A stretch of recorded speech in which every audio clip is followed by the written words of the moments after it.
Bonjour. Bonjour Cécile, bonjour Patrick, merci. Françoise de Gaulle, alors l'affaire McKinsey qui perturbe la campagne d'Emmanuel Macron. Hier, 2 ministres sont montés en première ligne pour tenter de déminer, désamorcer les critiques de plus en plus virulentes. Oui, parce que c'est une affaire qui perturbe, vous l'avez dit, on avait eu le premier agacement d'Emmanuel Macron, c'était dimanche dernier quand on lui avait posé la question.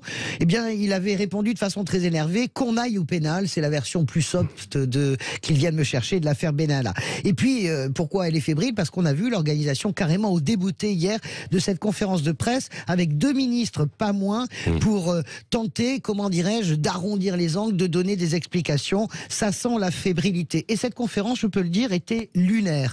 Parce que des réponses, il n'y en a pas eu, ou tellement vagues que ce sont des non-réponses. Sur les impôts que McKinsey n'aurait pas payés, eh bien l'agence a fourni des bilans négatifs qui ne donnaient pas lieu à des impôts, nous a-t-on répondu, quand elle a répondu aux appels d'offres du gouvernement. Ils sont quand même pas très curieux, les impôts.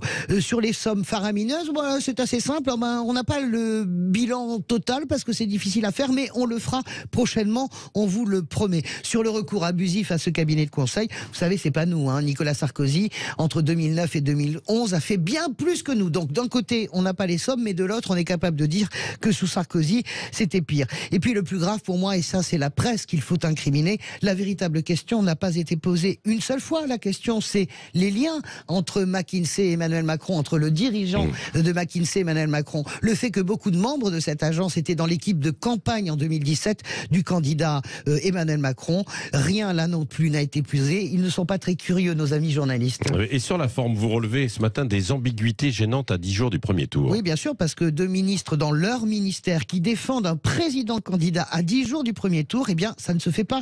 La loi n'interdit pas à des ministres de faire campagne, évidemment que non, mais ils ne doivent pas le faire ès-qualité. Là, nous étions sous les ors à Bercy et nous avions les 2 turiféraires d'Emmanuel Macron qui taper sur l'opposition en rappelant et en accusant l'opposition de s'attaquer de façon grossière au président de la République candidat.